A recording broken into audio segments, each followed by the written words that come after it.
ओम शांति। आज का प्रातः क्लास है 25 जनवरी 1968। परम पिता शिव भगवान वाच।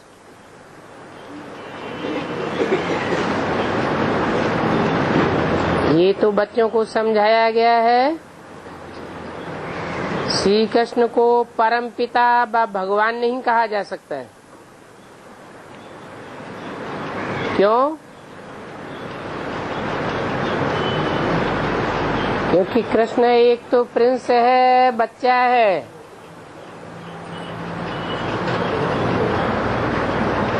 और कृष्ण को कलाओं में बांधा जाता है। 16 कला संपूर्ण है। भगवान तो कलातीत है, कलाओं से परे है। वो तो ज्ञान सूर्य है। सूर्य को कलाओं में नहीं बांधा जा सकता।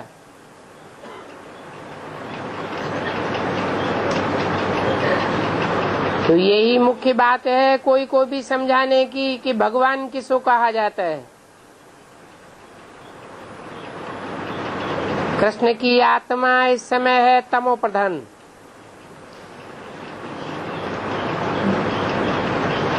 उनके लिए भगवान वाचक हैं। तो बताओ, ये तमो प्रधान क्या सुनावेंगे? और इस समय तो है ही रावण राज्य। रावण राज्य के मनुष्य राम राज्य कैसे स्थापन करेंगे? मनुष्यों की बुद्धि ही मारी हुई है, पत्थर बुद्धि है, और पत्थर बुद्धि कहने से भी बिगड़ पड़ते हैं, क्योंकि क्रोध है ना।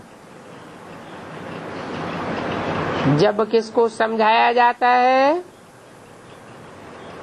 तो उनसे ये पूछना चाहिए, अभी राम राज्य चल रहा है या रावण राज्य चल रहा है? एक राम की मत चल रही है या अनेक सिरों वाले रावण की मत चल रही है? गांधी जी की भल महिमा करते हैं, परंतु ऐसे थोड़े ही कहेंगे कि गांधी राम राज्य स्थापन करके गए और ही रावण राज्य गहराता जाता है। दिन प्रतिदिन हंगामे बढ़ते जाते हैं। राम राज्य में तो कितनी सुख शांति थी। राम राज्य का तो कितना गायन है।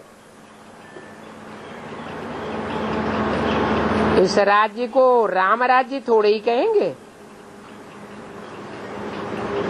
मनुष्य समझते हैं इतनी बत्तियां हैं, एरोप्लेन हैं, बड़े बड़े महल बनते जाते हैं,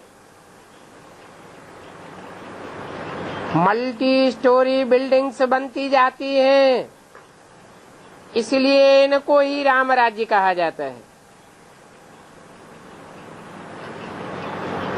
अब इन बातों को समझाना भी बड़ी डिफिकल्टी है। तब ही बाप कहते हैं कोटों में कोई और कोई में भी कोई। भक्ति मार्ग में तो सभी जाकर के सुनते हैं।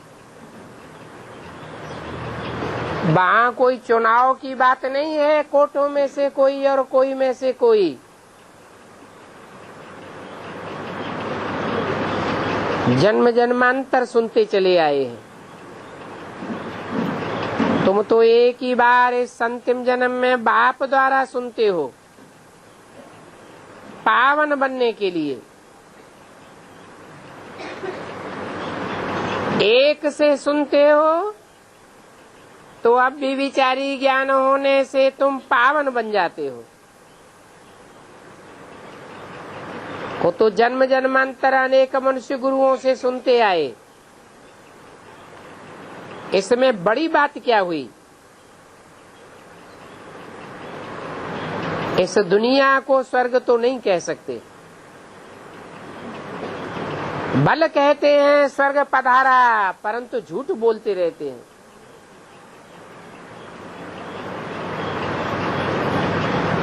जन्म जन्मांतर झूठ बोलते आए हैं। स्वर्ग तो बहुत छोटा होता है। वहाँ एक राज्य होता है, एक धर्म होता है। ये दुनिया तो है ही रावण राज्य, आसुरी राज्य है। तो बाप को ही आकर के दैवी राज्य स्थापन करना है।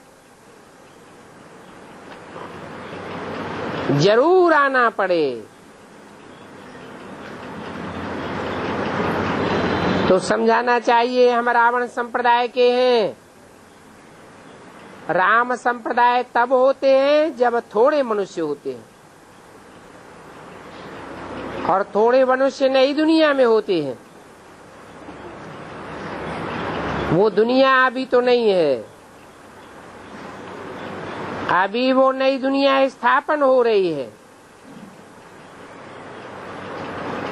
सतयुग तब कहा जाए जब देवताओं का राज्य हो। ये समझने में भी बड़ी विशाल बुद्धि चाहिए। पहले तो बाप को जाने।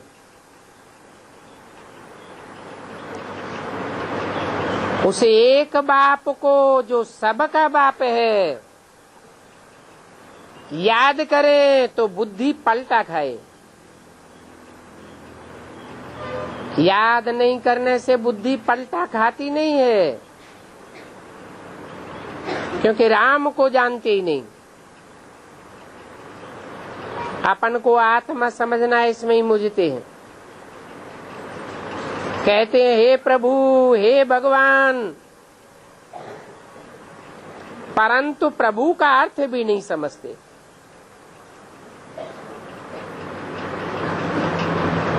प्रभु का अर्थ ही है प्रकष्ट रूपेण भूयते। भू माना प्रत्यक्ष होना, जन्म लेना। ऐसा प्रकष्ट जन्म और कोई ले नहीं सकता। इसलिए बाप समझाते हैं शिव जयंती बर्थ पाउंड जयंती है, और जयंती तो कौड़ी तुल्य है। ऐसे शिव को, प्रभु को जानते ही नहीं है। तुमने जो शिव बाबा के गुण लिखे वो कोई जानते थोड़े ही हैं। क्यों नहीं जानते हैं? 32 किरणों वाले चित्र में शिव बाबा के गुण लिखे हुए हैं। चित्र सामने होते हुए भी क्यों नहीं जानते है? क्योंकि वो जड़ चित्र है, और जड़ चित्र भी निराकार का लगाई दिए है। निराकार तो निर्गुण होता है। गुण और अवगुण साकार के होते हैं या निराकार के होते हैं? साकार के होते हैं। तो कोई समझ नहीं सकते हैं। बाप का पूरा परिचय देना चाहिए। वो निराकार बाप मनुष्य सृष्टि के साकार बाप में प्रत्यक्ष होते हैं। वो चित्र प्रत्यक्ष रूप में हो तो लोगों को समझ में आए।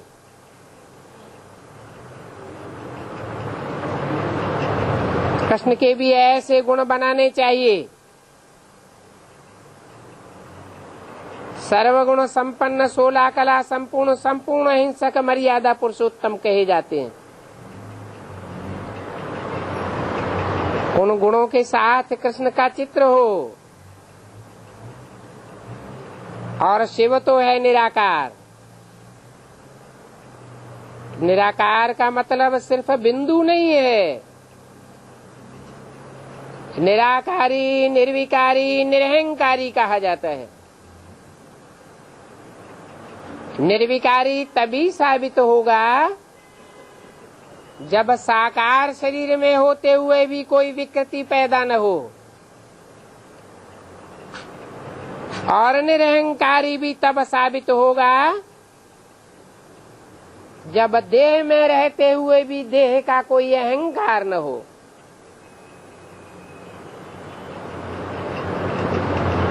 वो निराकार गीता ज्ञानदाता परमपिता परमात्मा शिव है।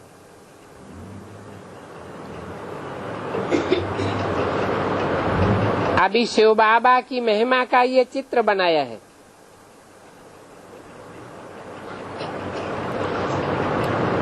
वो चित्र बनाए करके यहाँ क्यों नहीं भेज देते हैं? नई चित्र बनाई है तो बाबा के पास तो भेजना चाहिए ना।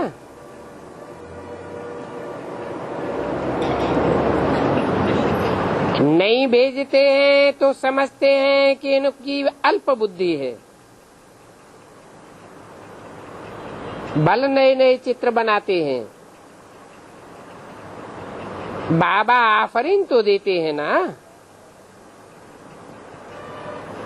समझते हैं कि ये विचार सागर मंथन करके चित्र बनाते हैं। तो कृष्ण का भी ऐसा चित्र बनाना चाहिए और दोनों का कंट्रास्ट दिखाना चाहिए कि वो है साकार और ये है निराकार।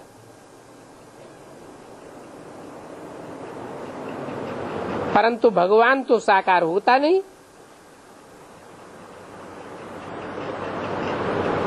अब बाप को ही नहीं जानते तो क्या समझावें? नहीं जानते हैं तो गोया नास्तिक हो गया। बाप आकर के रचयिता और रचना के आदि मध्यंत का नॉलेज देते हैं। बाप नॉलेजफुल तो बच्चे भी नंबरवार नॉलेजफुल बनते हैं। तुम्हारी बुद्धि में विश्व के रचयिता बाप और रचना के आदि मध्यंत का नॉलेज है तो नॉलेज हड्डी हड्डी अंदर में याद रखनी चाहिए, परंतु तुम भूल जाते हो। इसलिए तुमको स्थायी खुशी नहीं रहती है। रचयिता बाप और रचना को जान गए, फिर दैवी गुण भी धारण करने हैं। आसुरी गुण तो चल नहीं सकते। बुद्धि कहती है हम सतयुग आदि से लेकर के कलयुग अंत तक पाठ बजाते आए हैं। 84 जन्म आत्मा ही लेती है। इस छोटी सी आत्मा में कितनी नॉलेज भरी हुई है। तो ये भी वंडर है और नॉलेज ही अविनाशी है। इस अविनाशी नॉलेज का फल भी अविनाशी मिलता है। ऐसे नहीं, ये नॉलेज सतयुग में तुम किसको देवेंगे? नहीं, वहां सतयुग में ये ईश्वरीय नॉलेज तुम्हारे में मर्ज हो जाती है। तुम आत्मा ज्योति बिंदु रूप धारण कर लेते हो। आत्मा में नॉलेज समाई जाती है। प्रैक्टिकल जीवन में नॉलेज समाई हुई होती है, बोलने करने की बात नहीं। पिछाड़ी में तुमको भी कहेंगे नॉलेजफुल, बाप के नॉलेजफुल बच्चे।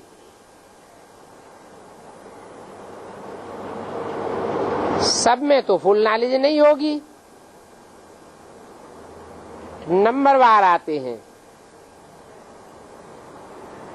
जिसमें जास्ती नॉलेज होगी वो ऊंच पद पाएंगे। उस पढ़ाई में भी ऐसे होता है, कोई गवर्नर बनते हैं, कोई प्रीवी काउंसलर बनते हैं, पढ़ाई से ही बनते हैं। कोई को सूढ़ बुद्धि होती है,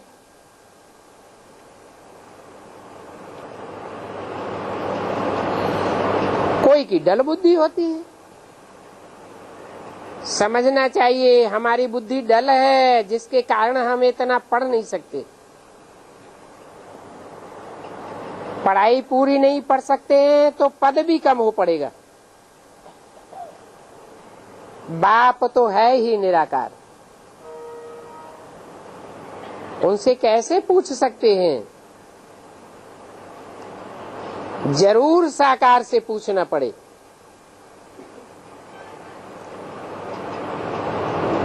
फिर रिस्पांस साकार करे व निराकार करे। रिस्पॉन्ड ऐसा करेंगे जिससे सिद्ध हो जाएगा तुम इतना उच्च पद पाए नहीं सकेंगे। बल कोई ने सरेंडर किया हो, परंतु जो सरेंडर होने वाले खाते खाते सोते पूरा कर देते हैं, तो उनको क्या मिलेगा?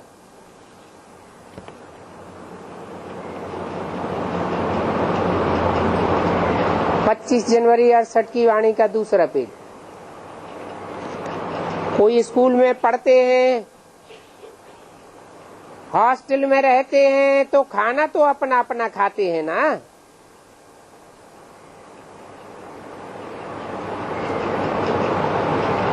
सारा पैसा पहले से ही जमा कराए देते हैं।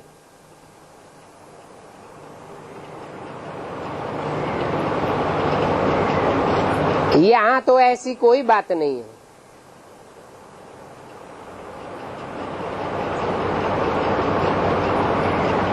सर्विस कुछ करते नहीं है, खाते ही रहते हैं, तो पद क्या होगा? बल घर में रहते हैं, बाप के घर में रहते हैं, परंतु माला में थोड़े ही पिरोए जावेंगे।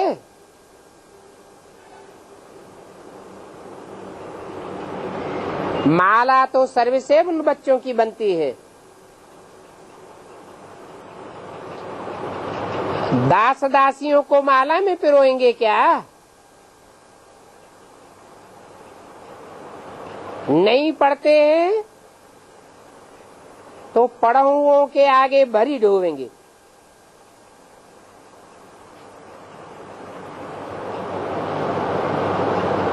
राजाई घरानों में दास दासियों पर बड़ा हुक्म चलता है,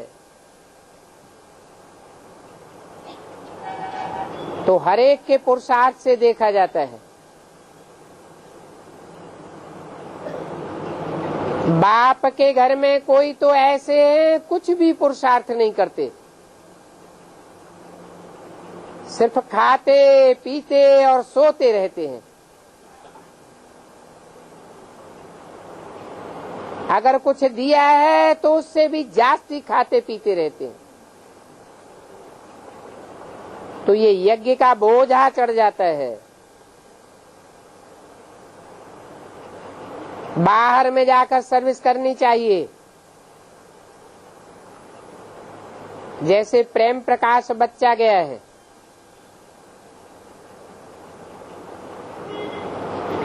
गुलजारी लाल नंदा के पास,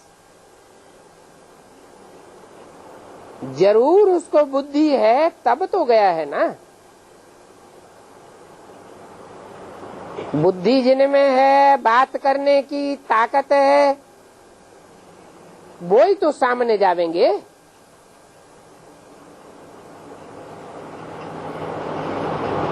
क्योंकि आसुरी संप्रदाय है माया के मुरीद।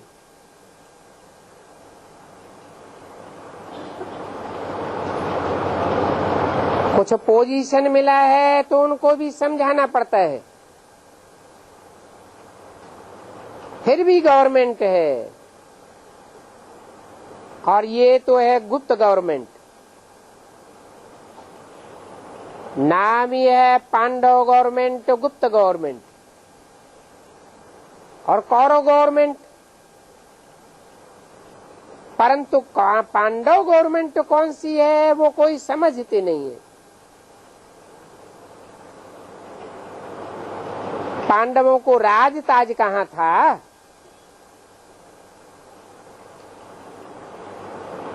कौरव गवर्नमेंट को भी राज ताज नहीं है।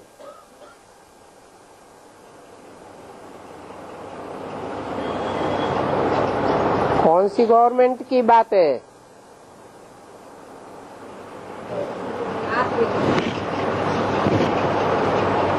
बाहर की जो कौरव गवर्नमेंट है उसके पास ताज तो नहीं है, परंतु जिम्मेवारी तो मिलती है। राज तो है। तो कौन सी गवर्नमेंट के लिए बोला कि कौरव गवर्नमेंट के पास भी राज ताज नहीं है और पांडव गवर्नमेंट के पास भी राज ताज नहीं है। ब्राह्मणों की दुनिया की जो कौरव गवर्नमेंट है उसके पास भी ताज भी नहीं है, जिम्मेवारी का ताज कि हमको स्वर्ग की स्थापना करनी है, नई दुनिया की राजधानी हमको स्थापन करनी है। ये ताज नहीं है और राज भी नहीं है। तो देखो, शास्त्रों में जिस कौरव गवर्नमेंट पांडव गवर्नमेंट का गायन है वो बाहरी दुनिया की बात है या ब्राह्मणों की दुनिया की बात है? ब्राह्मणों की दुनिया की बात है।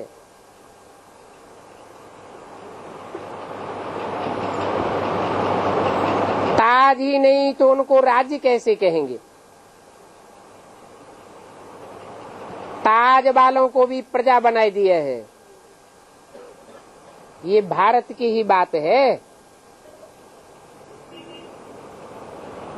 बाहर में कितने किंग्स सांसादी आदि थे,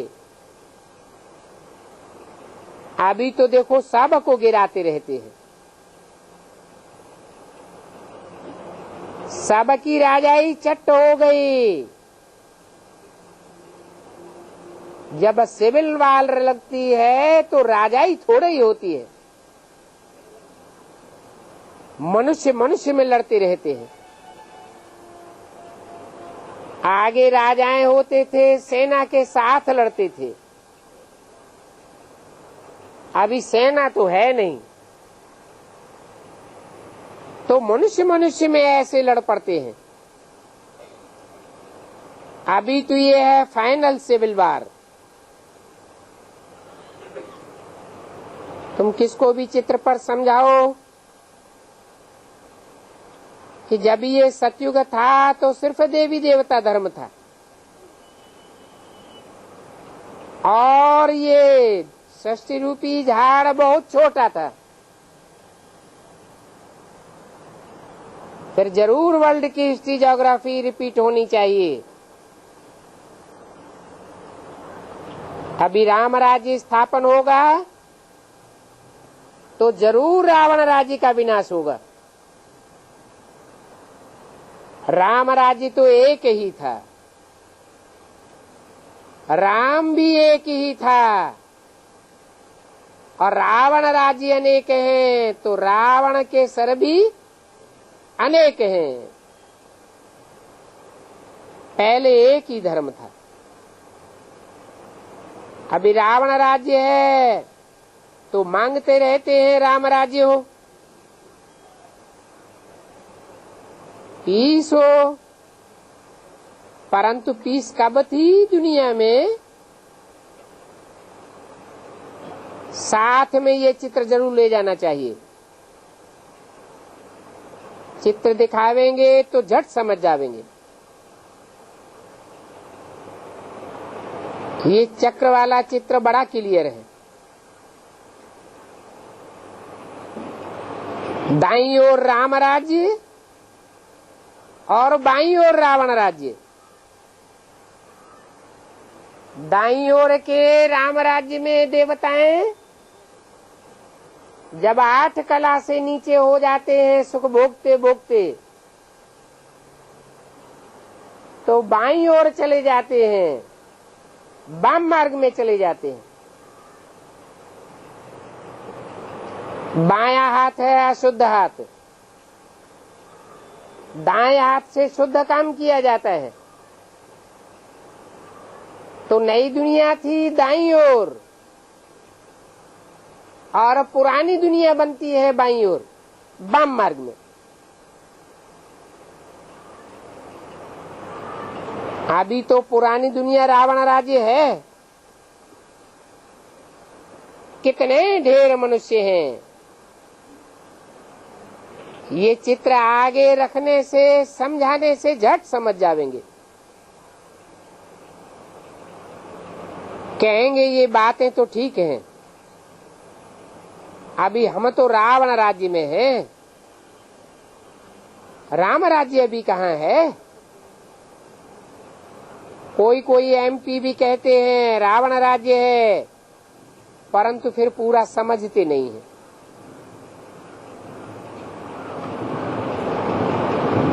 बहुत दुख तकलीफ देखते हैं तो देख करके कह देते हैं।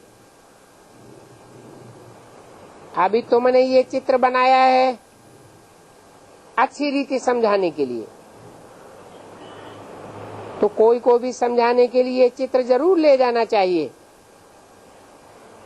ये है राम राज्य और ये है रावण राज्य। बताओ अभी तुम कहाँ हो? सतयुग राम राज्य में तो बहुत थोड़े मनुष्य होते हैं। अभी तो दुनिया में देखो कितने ढेर के ढेर मनुष्य हैं। ये समझानी देनी होती है, बार बार समझाते रहते हैं, आखिर समझ जावेंगे। और तुम भी यथार्थ रीति समझते हो। आगे थोड़े ही तुमको इतनी खुशी थी, अभी तो तुमको बहुत ढेर पॉइंट्स मिलती रहती है। परंतु जो अच्छी रीति धारण करते हैं वो ही अच्छी रीति समझेंगे और समझा सकेंगे। देह अभिमान होने के कारण हिम्मत नहीं होती है किसके पास जाने की, परंतु बहुतों से मिल तो सकते हैं ना। जो गीता को समझने वाला हो उसको समझाओ, गीता पाठ ही जल्दी समझेंगे। जैसे यहाँ कोई मिनिस्टर आया था, हो करके गया, तो किसको दिखाई सकते हैं? देखो ये भी हो करके गया है, परंतु उसने समझा तो कुछ भी नहीं। जिनको बड़ा पद मिलता है वो उसी नशे में रहते हैं। तुम्हारी बातें ध्यान दे करके सुनते नहीं हैं। पैसे वालों को अपने पैसे ही याद पड़ते हैं। जिसके पास जो रुतबा होता है, जो मर्तबा होता है, वो मर्तबा ही याद आता रहता है।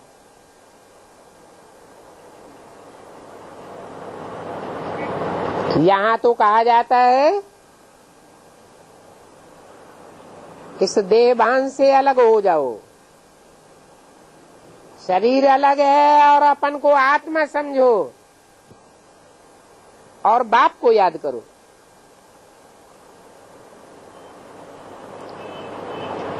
अगर अपन को आत्मा समझ बाप को याद नहीं करेंगे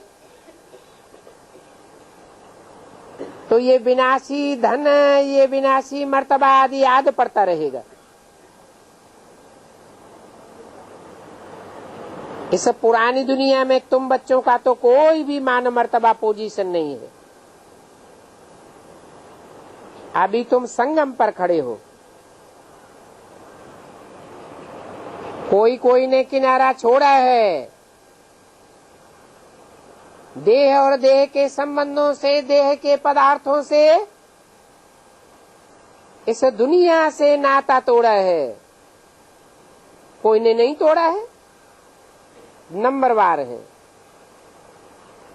समझते हैं हम अभी जा रहे हैं। अगर किनारा छोड़ दिया तो फिर ये सब कुछ भूलना होता है। कितना भूल जाएं जो देह के संबंध कुछ भी याद न रहे। ये नई सृष्टि रची जाती है, ये तो संबंध ही सिंपल है। नई दुनिया में कोई ढेर के ढेर संबंध थोड़े ही होंगे। सिर्फ बाप और बच्चे, इसका फाउंडेशन अभी पड़ता है। बाप बताते हैं तुम सभी आत्माएं भाई भाई हो, मैं तुम सब का बाप हूं। तो देखो कितना छोटा संबंध है, दूसरा कोई संबंध नहीं। सभी बंडर खाते हैं कि ये ज्ञान फिर कहां से आया, ऐसा तो हमने कब सुना नहीं। ब्रह्मा के चित्र पर भी खिटखिट करते हैं।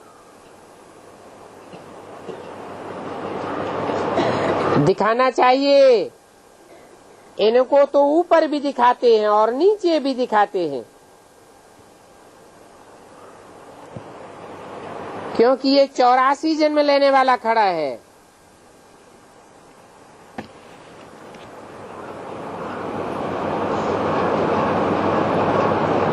ब्रह्मा को न सतयुग में दिखाया है न त्रेता में दिखाया है। वहां तो देवताओं का राज्य होता है। तो हम ब्रह्मा को न भगवान कहते हैं न देवता कहते हैं। देवताओं को तो दाढ़ी मूछ नहीं दिखाई जाती है। दाढ़ी मूछ मनुष्यों को होती है। मनुष्यों का मन चंचल होता है। जिनका मन चलायमान होता है उनको मनुष्य कहा जाता है। समझाने की बहुत युक्तियां हैं, परंतु हमारे बच्चों की ही बुद्धि में नहीं है। 25 जनवरी 68 की वाणी का 3रा पेज। कोई कोई तो ऐसे हैं कुछ भी नहीं जानते। खान पान चलन जैसे जानवरों मिसल है। तो समझना चाहिए दैवी गुण हमारे में नहीं है तो औरों को कैसे समझावेंगे। सिर्फ शिव बाबा कहना सीखे हैं। वो तो छोटे बच्चे भी कह देते हैं। अच्छा महारथी इतना सर्विस पर निकलते ही नहीं है। जिनमें ज्ञान कम है वो भी सर्विस फील्ड पर चले जाते हैं।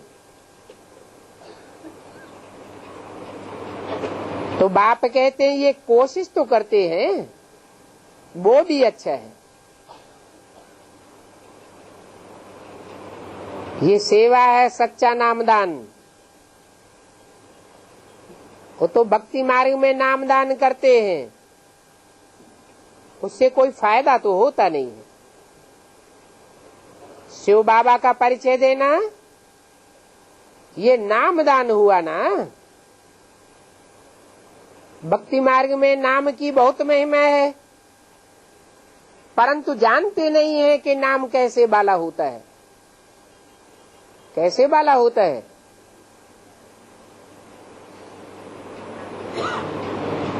कब नाम वाला हुआ था? किसने किया था? अरे संगम युग में कुछ काम किया था तो नाम वाला हुआ।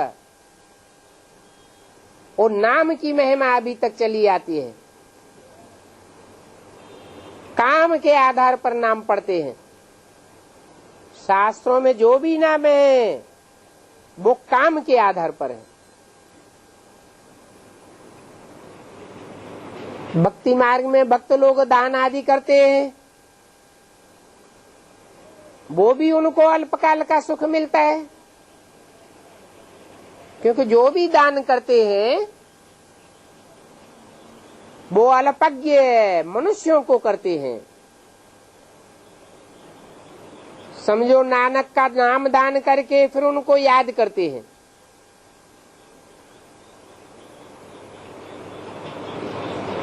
और मित्र संबंधियों आदि से बुद्धि निकाल कर उनको याद करते हैं। समझते हैं ये गुरु है। अब तो देखो पिछाड़ी आकर के हुई है, तो तुमको भी कह देते हैं तुम भी कोई अपना संप्रदाय स्थापन कर रहे हो।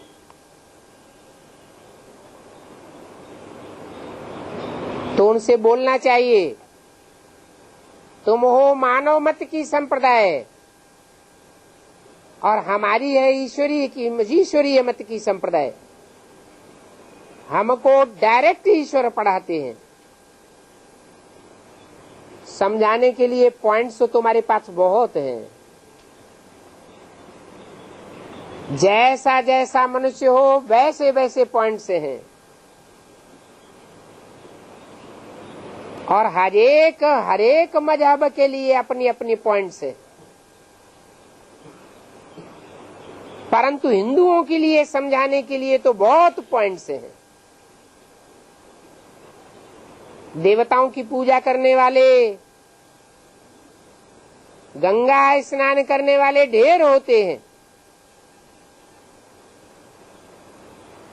अभी दिल्ली में पानी कहाँ से आता है?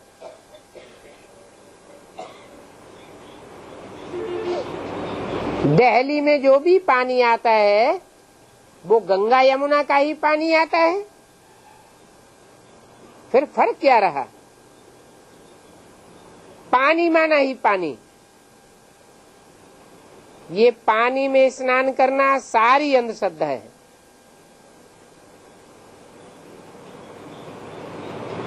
पानी उसे कहा जाता है जिसका आलोड़न करने से कुछ खर तेल निकलता नहीं, पानी का पानी ही रहता है। बाप तो आकर के तुमको ज्ञान दूध देते हैं। उस ज्ञान दूध का आलोड़न करेंगे तो नया नया मक्खन निकलता है। तो उस ज्ञान को कहेंगे पतितों को पावन बनाने वाला ज्ञान।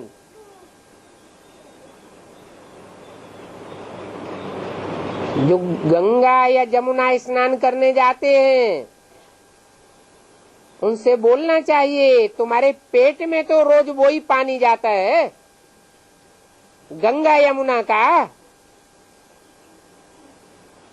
परंतु ऐसे कोई समझाने वाले दूरंदेशी नहीं है। इनको कहा जाता है पत्थर बुद्धि, जानवर बुद्धि।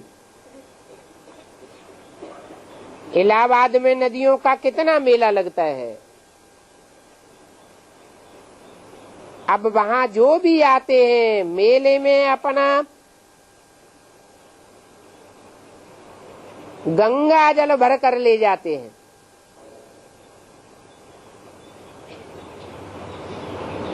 गंगा से ही पानी मशीन द्वारा निकालकर सारे शहर में जाता है। सिंध में सिंध नदी का पानी सब तरफ जाता है। मनुष्यों को बुद्धि न होने के कारण फिर भी पोखरों में फुलेलों में जाए करके स्नान करते हैं। अभी तुम बच्चे ऐसे थोड़े ही करेंगे। कैसे?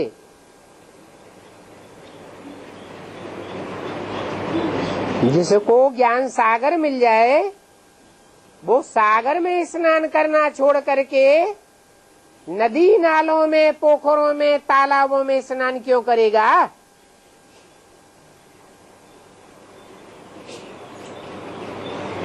तो देखो, जब तुम किसी से मिलने जाते हो तो राम राज्य और रावण राज्य दोनों का चित्र सामने रखो और उनसे पूछो अभी कौन सा राज्य है।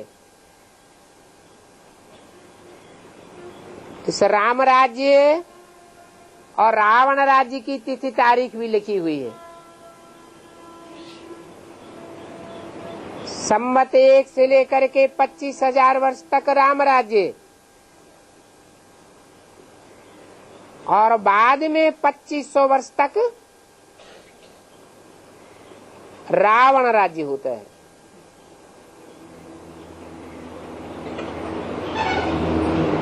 बोलो अभी तुम कौन से राज्य में हो? इनकी तिथि तारीख तो साफ लगी हुई है। मनुष्यों की बुद्धि कितनी तमो प्रधान हो जाती है। तो बच्चों को सर्विस का शौक होना चाहिए। सर्विस का शौक है, सर्विस में भागते रहते हैं तो कहेंगे चढ़ती कला तेरे बहाने सर्व का भला। शौक नहीं है, बहुत थोड़े हैं जिनको सर्विस वगैरह सुख नहीं आता है। जैसे मनोहर बच्ची है, चक्कर लगाती ही रहती है।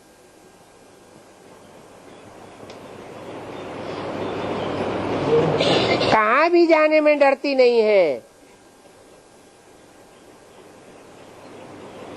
उर्मिला बच्ची है, हिम्मत रख के कहाँ कहाँ चली जाती है।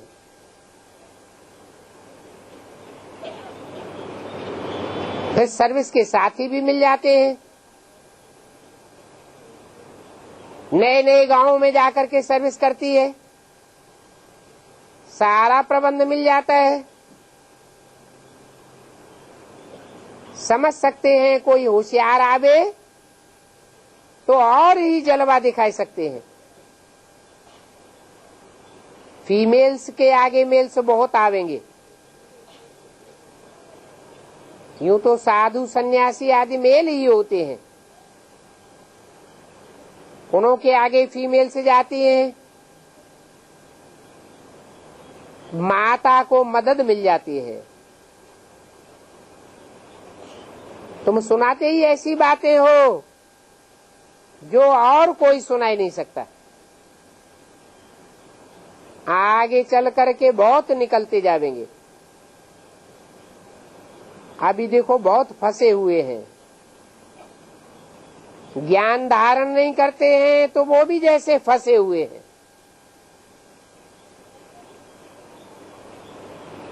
जो फंसे हुए होते हैं उनको सभी संबंधी याद पड़ते रहते हैं। बाप तो कहते हैं सर्विसेबल बनो, सर्विसेबल ही चाहिए। जो सर्विस पर सदा तत्पर रहते हैं वो सदा बाप के दिल पर चढ़े रहते हैं। सर्विस नहीं करते हैं तो कब नहीं समझना चाहिए कि हम दिल पर चढ़े हुए हैं। सर्विसेबल बच्चों को ही बाप याद करते हैं। और जो जितनी सर्विस करते हैं नंबरवार सर्विसेबल है ना, तो नंबरवार पुरुषार्थ अनुसार याद करने वालों को बाप बहुत याद करते हैं। बाप को कितना तरस पड़ता है। मैं परम धाम से आया हूँ पुरानी दुनिया में, बाप ही पतित पावन है और आते भी पतित दुनिया में है, परंतु पतित दुनिया वाले अपन को पतित समझते नहीं हैं। जब बाप आकर के राजयोग सिखावे तभी तो पतित पावन बने। बताना चाहिए ये राम राज्य है और ये रावण राज्य है। परंतु श्री कृष्ण को पतित पावन नहीं कहेंगे। वो श्री कृष्ण तो पुनर्जन्म में आते रहते हैं।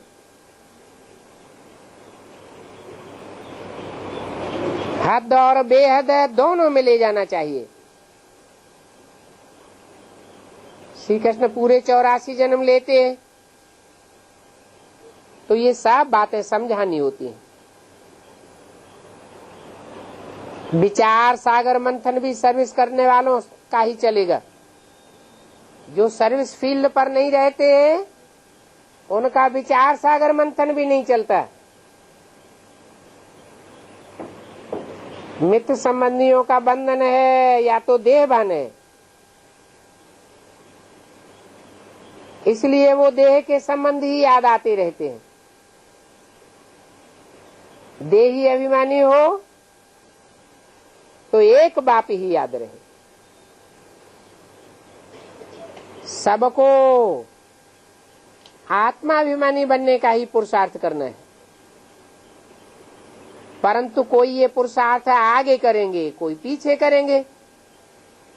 जो पहले पहले पुरुषार्थ करके आगे बढ़ जाएंगे वो बहुत फायदे में रहेंगे। नहीं तो धर्मराज की सजाएं खा करके आत्मिक स्थिति धारण करनी पड़े। देह अभिमानी देह को ही याद करते हैं, बल शिव की पूजा करते हैं, परंतु समझते थोड़े ही हैं। तुम तो ऑक्यूपेशन को जानते हो। अच्छा, मीठे मीठे रूहानी बच्चों को रूहानी बाप दादा का याद प्यार, गुड मॉर्निंग और नमस्ते। ओम शांति।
सिर्फ बाप का परिचय देना है।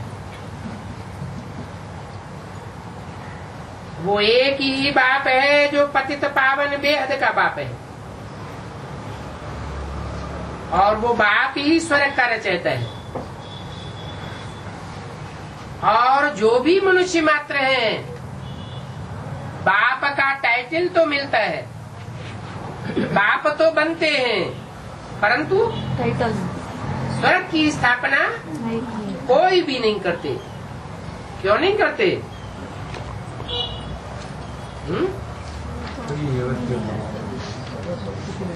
क्योंकि कोई भी बाप नहीं है दुनिया में। बाप तो बहुत हुए हैं, इब्राहिम, बुद्ध, क्राइस्ट, गुरु नानक, बड़े से बड़े बाप की कैटेगरी में हुए हैं।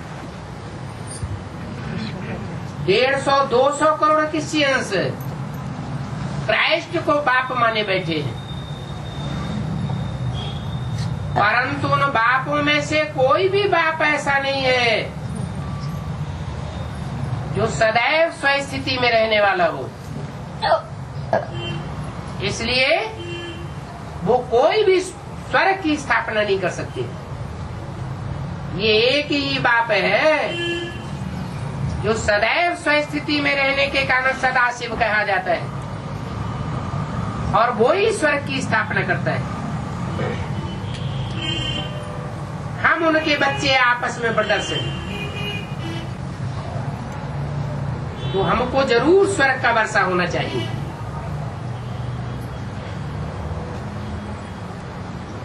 वो एक बाप के बच्चे बनते ही नहीं, या बनते बनते परिचय लेते लेते फिर दूसरे बाप में फंस जाते हैं।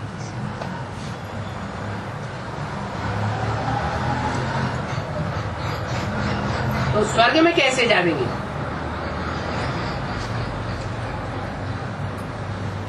सभी को तो स्वर्ग की बादशाही मिल न सके।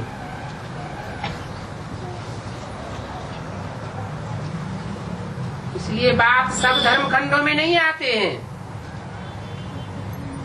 कहाँ आते हैं? भारत खंड में आते हैं। और सब धर्म खंड विनाशी खंड हैं, और भारत अविनाशी खंड है। वो अमेरिका, ऑस्ट्रेलिया, यूरोप, अफ्रीका पहले भी नहीं थे, और जब विनाश होगा तो फिर ये समुद्र के गर्त में समा जाएंगे। परंतु भारत तो रहेगा, क्योंकि भारत में बाप आते हैं। भारतवासी स्वर्गवासी बनते हैं। क्या? कहाँ के वासी स्वर्गवासी बनते हैं? जिनके दिल में भारत बसा हुआ है, अथवा जो बाप के दिल पर चढ़े हुए हैं, वो ही भारतवासी स्वर्गवासी बनेंगे। दूसरे तो आते ही पीछे हैं। दूसरे माने कौन? दूसरे धर्म वाले बाप से डायरेक्ट वर्षा नहीं लेंगे। बाप जब वर्षा देकर चले जाते हैं तो बाद में वर्षा लेने वालों से वर्षा लेते हैं, लेकिन खुद वर्षा नहीं देते। ये बातें हैं तो बहुत सहज, परंतु समझते नहीं है। बाबा को वंडर लगता है। एक दिन ऐसा भी आवेगा कि ये भगवान के गीत गाने वाली गणिकाएं घर घर में जाकर के गीत गाती है ना, भगवान के गीत गाती है, परंतु रही किसके पास है? भगवान और भगवान के बंदों के पास नहीं रहती है। भगवान को पहचानने वाले बच्चों के साथ नहीं रहती हैं, कुसंग में पड़ी हुई हैं। ऐसी गणिकाएं और भीलनिया अर्थात कांटों के जंगल में रहने वाली शूद्राणियां, वो भी आकर के समझ जावेंगी और यहाँ के रह जावेंगे। पिछाड़ी में वो भी तीखी हो जावेंगी। तो ये गणिकाएं, भीलनियाएं, उपजाएं आदि सब निकलेंगी।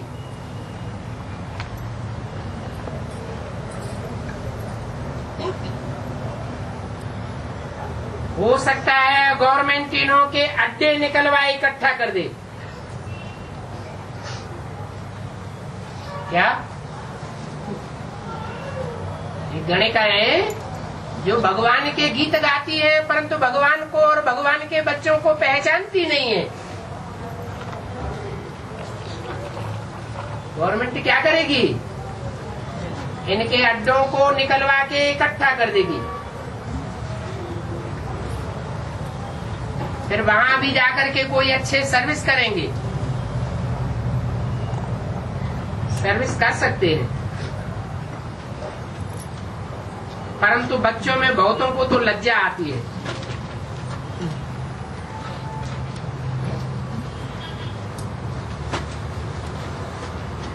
हम इन वैश्याओं की जाकर कैसे सेवा करें? ये अभिमान तो बहुत है ना, परंतु बाबा तो कहते रहते हैं वैश्याओं को भी उठाना है।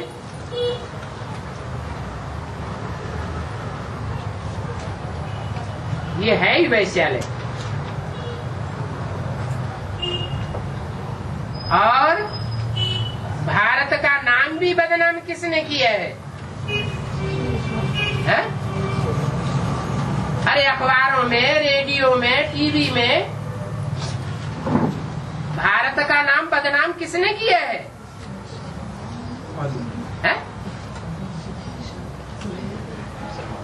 अरे एडवांस पार्टी में नाम बदनाम करने वाले हुए हैं कोई कि नहीं? जिन्होंने बाप का नाम बदनाम किया है, ये वैसे इन्होंने बाप का नाम बदनाम किया है। भारत का नाम भी इन वैश्यों ने ही गिराया है।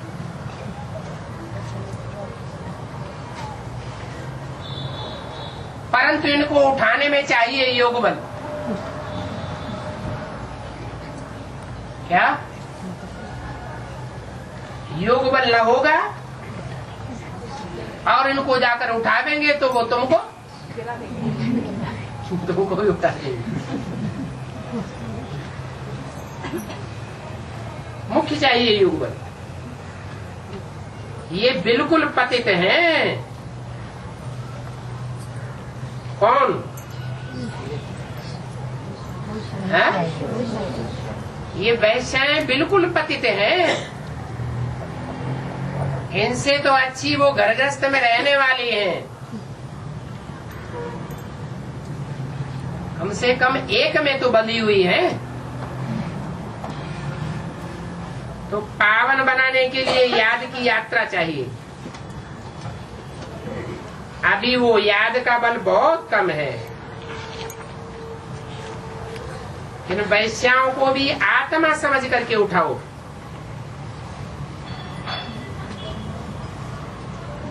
आत्मा समझ करके उठावेंगे तो इन वैश्याओं के वैश्यावृत्ति के कर्म से तुम्हें घृणा नहीं आवेगी। ये पैसे कमाने वाली हैं। वैश्या क्या करती है? पैसे कमाती है। आत्मा समझेंगे तो बुद्धि में आएगा इस दुनिया में आत्माएं तो साथ गिरी हुई है।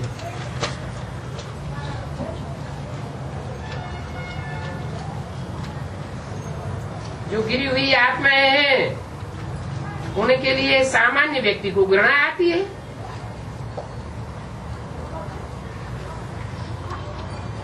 तुम कोई सामान्य व्यक्ति हो क्या?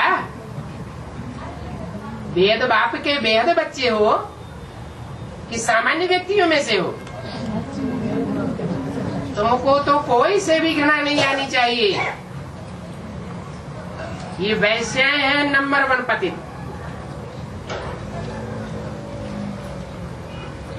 जो नंबर 1 पतित है सो फिर नंबर 1 पावन बनेंगी। करके ये जन्म अच्छा था, परंतु हैं तो नंबर 1 पतित ना। कैसे? और धर्मों में मान लो इस्लाम या मुस्लिम धर्मों में जो कन्वर्ट होकर के रही है, और मुसलमानों ने कई कई शादियां की है, बार बार डाइवोर्स दिए हैं, तो ज्यादा पतित हुई या कम पतित हुई? ज्यादा पतित हो जाती। और भारतवासी जो माताएं हैं वो तो भारत में रह करके एक ही बार शादी करती है, विधवा हो जाती है तो दोबारा शादी भी नहीं करती। आजकल की बात नहीं, जन्म जन्मांतर की बात बताई, पूर्व जन्मों की बात हो रही है यहाँ पर। बोला ना करके यह जन्म तो अच्छा था, परंतु है तो नंबर 1 पतित ना।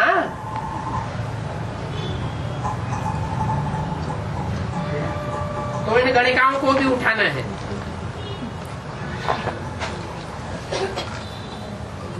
तब तुम्हारा नाम बाला होगा। क्या तुम्हारा नाम कब बाला होगा? जब इन गणिकाओं को भी उठावेंगे।